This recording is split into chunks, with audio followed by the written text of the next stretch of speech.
রেখে রেখে নয়, এবার প্রকাশ্যেই অনুপ্রবেশকারীদের সাহায্যের কথা বলছে ইন্ডি জোটের নেতারা।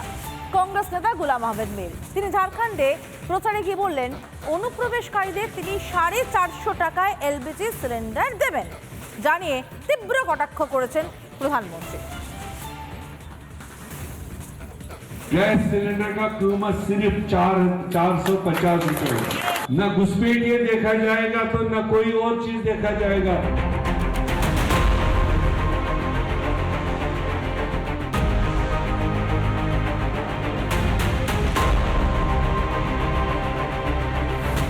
কেন এত অনুপ্রবেশ, কিভাবে দেশে ঢুকে বহাল তবিয়তে থাকছে বাংলাদেশ অনুপ্রবেশকারীরা?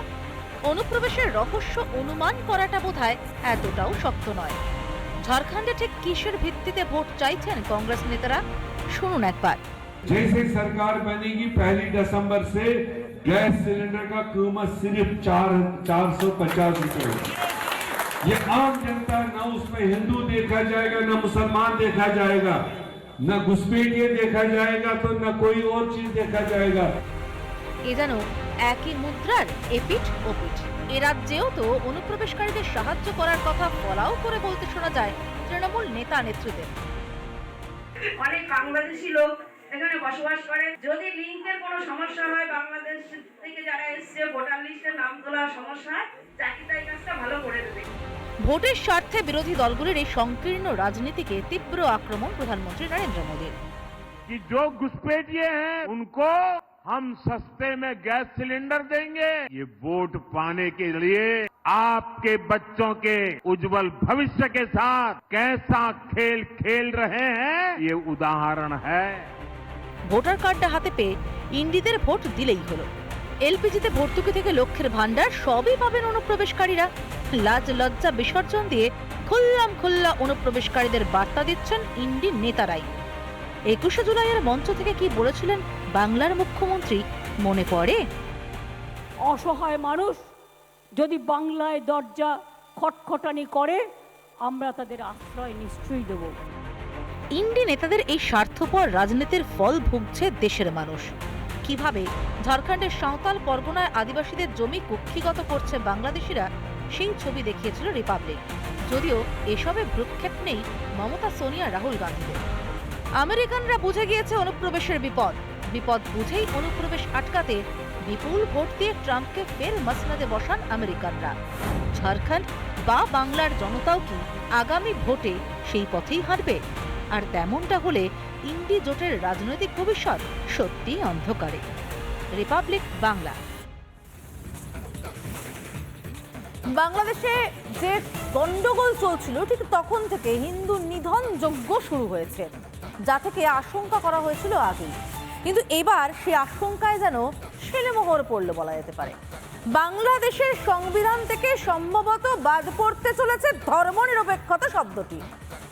এটা ভীষণ রকমভাবে পরিষ্কার করে দিলেন বাংলাদেশের হাইকোর্টে বাংলাদেশের অ্যাটর্নি জেনারেল। দেখুন,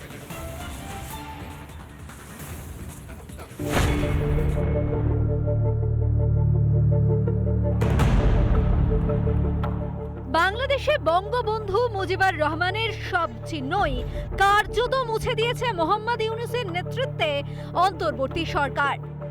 দেশ ছাড়তে বাধ্য হয়েছেন মুজিব কন্যা ও দেশের প্রধানমন্ত্রী শেখ হাসিনাও। ক্ষমতায় এসেই আজটি জাতীয় দিবসও বাতিল করেছেন ইউনূস। বাতিলের তালিকায় আছে সংবিধান দিবসও। প্রশ্নটা তখনই উঠেছিল, তাহলে কি এবার আগের সংবিধানও বাতিল করে নতুন করে সংবিধান লেখা হবে বাংলাদেশে? নতুন করে সংবিধান লেখা না হলেও এবার সংশোধনীর পক্ষে সওয়াল করলেন অ্যাটর্নি জেনারেল। বাংলাদেশের হাইকোর্টে মোহাম্মদ আসাদুজ্জামানের দাবি, বদলে যাচ্ছে বাংলাদেশের সংবিধান, বাদ পড়তে চলেছে ধর্মনিরপেক্ষ শব্দটি।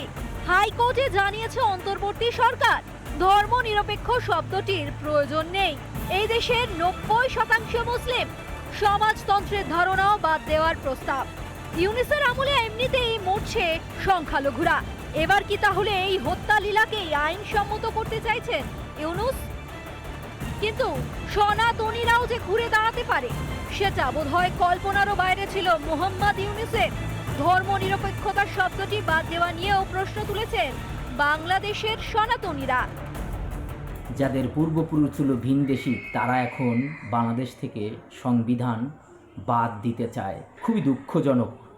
আসলে বর্তমান প্রেক্ষাপটে ভাষাভিত্তিতে স্বাধীনতা পাওয়ার যে দেশ বাংলাদেশ, ধর্মের ভিত্তিতে সংবিধান পরিবর্তন আনা কতটা যৌক্তিক। বাংলাদেশের শাসনভার এখন কট্টরপন্থী মৌলবাদীদের হাতে, যারা নিজের ধর্ম বাদে অন্য কোনো ধর্মকে মান্যতা দেয় না। গত কয়েক মাসে তার অসংখ্য উদাহরণ দেখেছে বিশ্ব। বাংলা ভাষার স্বীকৃতির দাবিতে এই বাংলাদেশেই তো প্রাণ দিয়েছেন কত তরতাজা যুবক। আজ কি তাহলে সেই বাংলাদেশেরই জাতীয় ভাষা উর্দু হতে চলেছে? রিপাবলিক বাংলা। নানা ধরনের কন্টেন্ট দেখার জন্য লাইক করুন, শেয়ার করুন আমাদের ফেসবুক পেজ, সাবস্ক্রাইব করুন আমাদের ইউটিউব চ্যানেল। পাশাপাশি অন্যান্য ব্রেকিং নিউজের জন্য অবশ্যই চোখ রাখুন রিপাবলিক বাংলায়।